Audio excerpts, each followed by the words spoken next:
Aloha, it's Matthew from Kaya Hands Massage Studio. I wanted to cover my top ideas around what you should be telling a massage therapist when you arrive for a massage. So let's just cover those three areas that I talk about, the body, the mind, and the emotions or spirit. And let's deal with physical first. So physical things, you obviously have to tell them about where you saw.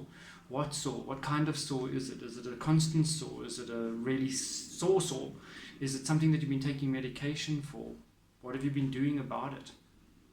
So tell us where you saw, tell us what's happening, tell us where you want us to spend the time working on you, so that we're not busy with your feet when actually it's your shoulder that's really sore, but you didn't tell us about it and we found a problem in your feet. Now we're trying to fix that problem, but we're not dealing with the thing that was on your mind, which was the shoulder. So do tell us where physically you need us to work.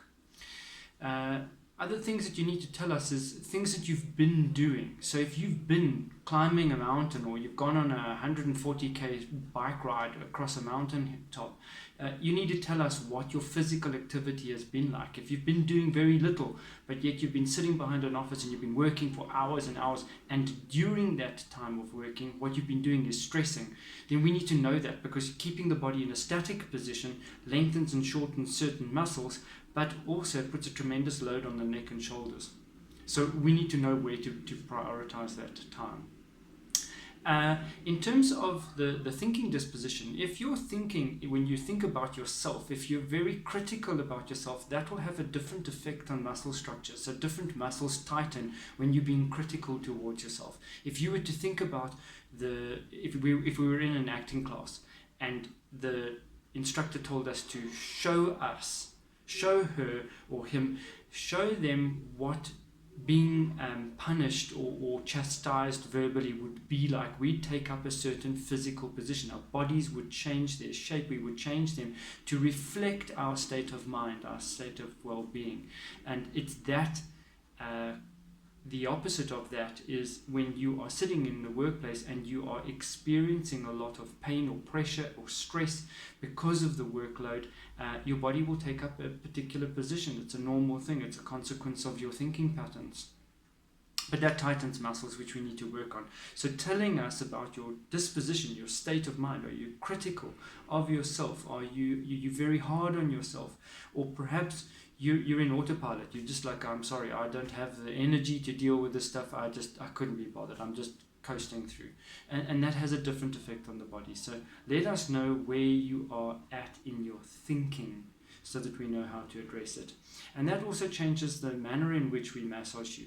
Slightly longer, slower, more caring, more nurturing needed, or whether you're like go, and you're super on point around getting things sorted in your life.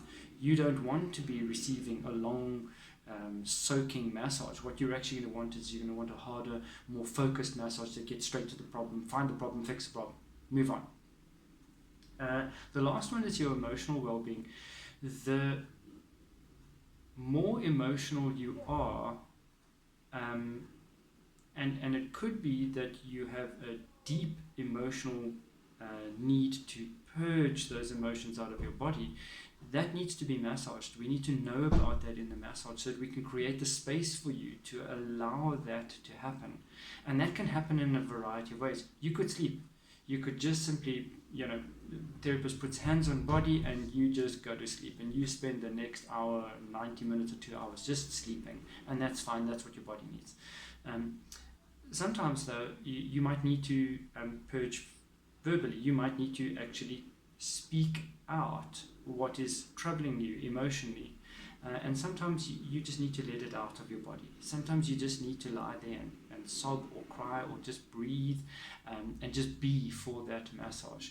And that is the true purpose of massage. When you are outside of that state of grace, that state of gentleness and kindness and love and fullness, when you're not in that place, that's when you go to a therapist, a massage therapist, and you let them massage you for the purpose of restoring that balance, getting all of those things sorted back in your life, getting back in touch with yourself in your body and in your mind and in your spirit, and healing all of those areas, at least making an attempt at doing them.